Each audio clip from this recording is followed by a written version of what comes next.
This video is for entertainment and educational purposes only.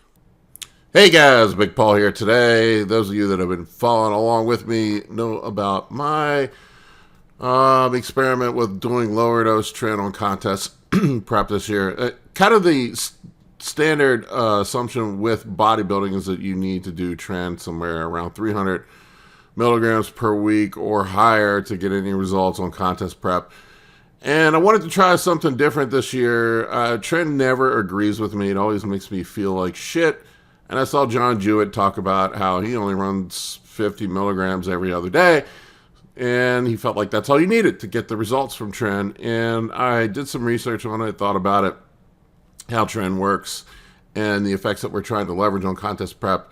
And I wanted to give it a try this year and see how it went. And I'm going to give you my thoughts on it after going through contest prep with only running 50 milligrams of Tren every other day, essentially 150, 175 milligrams per week, is all I did on contest prep this year. So we're going to talk about that in just 1 second.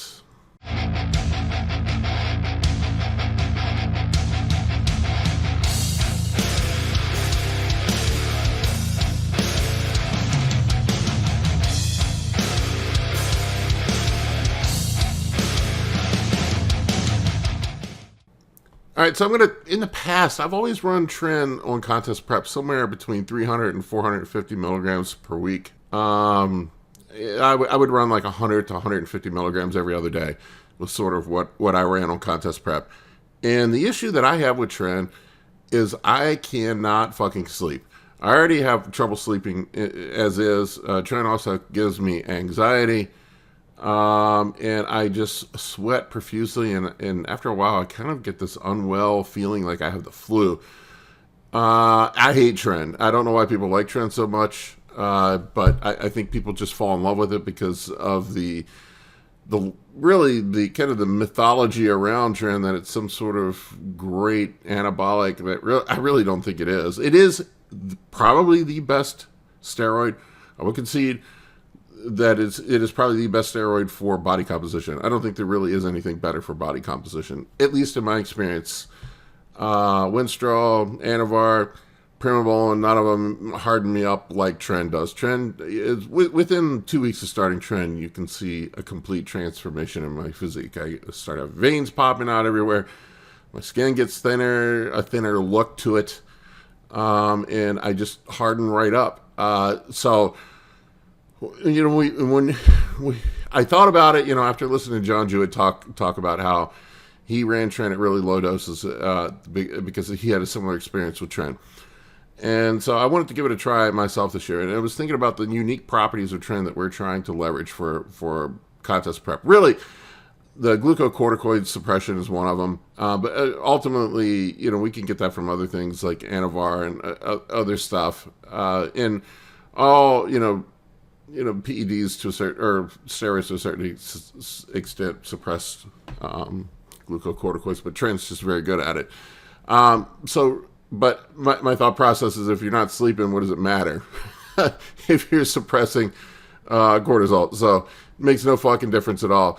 So my thought process was, let's bring the dose down to the minimum effective dose for the body composition aspects of it. Really, that's all I really cared about out of the contest prep, is I wanted to maximize the body composition effects of it, to get the best look that I could for my physique with the minimum dose, without all the side effects, without all the nastiness that goes along with Tren. So I started it this year. I think I started my Tren around 8 weeks out. Maybe it was 8 weeks out, I believe. Somewhere in the 7 to 8 week out mark. I started off with 50 milligrams every other day. And I had a little bit of side effects with 50 milligrams, but nothing like I do on 300 to 450. It did affect my sleep a bit. It did make me sweat at night a bit.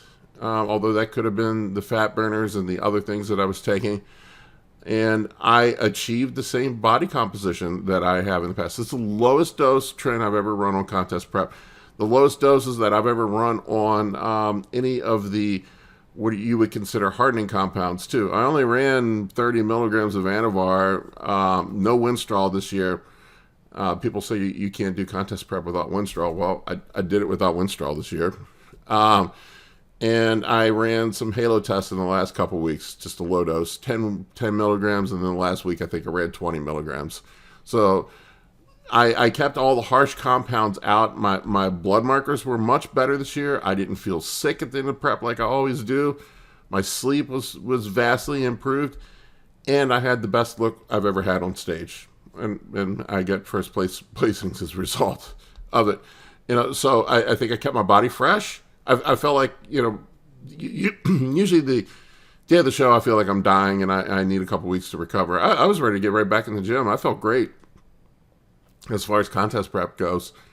And I think most of that was attributed to limiting the harsh compounds, especially the Tren. I think a lot of times that I'll see it with guys that I work with, they don't realize how hard Tren is on your body. I'll see it all the time with guys that'll have elevated creatinine levels and their EGFR will be not so good when they've been running Tren, especially in the off season. So I think you're nuts if you're running Tren year round. I would not do it. I would save it for contest prep only. It is way harsher than people realize, and I think it is the most abused anabolic steroid in incorrectly used anabolic steroid in the bodybuilding world, bodybuilding physique enhancement world.